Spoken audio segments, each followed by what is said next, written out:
இப்போது புதிய அறிமுகம் ஆச்சி ஹோட்டல் சாம்பார் 50 கிராம் ரூபாய் 20 மட்டுமே. ராமநாதபுரம் மாவட்டம் தேவநேரி பகுதியில் தனியார் பள்ளி வேன் கவிழ்ந்த விபத்தில் 12 குழந்தைகள் காயமடைந்து பரமக்குடி அரசு மருத்துவமனையில் சிகிச்சைக்காக அனுமதிக்கப்பட்டுள்ளனர். இதுகுறித்த கூடுதல் விவரங்களோடு இணைகிறார் செய்தியாளர் மாரிமுத்து. வணக்கம் மாரிமுத்து. வேன் கவிழ்ந்த விபத்தில் 12 குழந்தைகளின் நிலை தற்போது என்னவாக இருக்கிறது? இது குறித்த விவரங்கள்.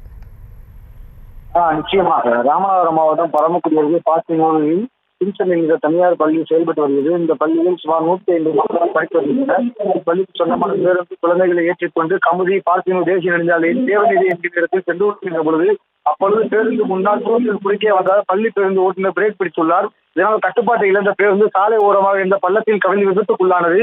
இந்த இருந்த 12 குழந்தைகளுக்கு காயம் ஏற்பட்டது. காயமடைந்த பள்ளி குழந்தைகள் 108 ஆம்புலன்ஸ் மூலம் பரமக்குடி அரசு மருத்துவமனையில் சிகிச்சைக்காக அனுமதிக்கப்பட்டுள்ளனர். 4 குழந்தைகளுக்கு தலையில் ரத்த காயம் ஏற்பட்டு எலும்பு முறிவு ஏற்பட்டுள்ளது. தகவல் அறிந்து பரமக்குடி சட்டமன்ற உறுப்பினர் பாதிக்கப்பட்ட குழந்தைகள் நேரில் சந்தித்து குழந்தைகளுக்கும் குழந்தை பெற்றோருக்கும் ஆறுதல் அளித்தால் விபத்து குறித்து பரமக்குடி பாத்திமூர் போலீசார் விசாரணை செய்து வருகின்றனர். நன்றி. விவரங்களுக்கு நன்றி மாரிமுத்து. இப்போது புதிய அறிமுகம் ஆச்சி ஹோட்டல் சாம்பார் 50 கிராம் ரூபாய் 20 மட்டுமே.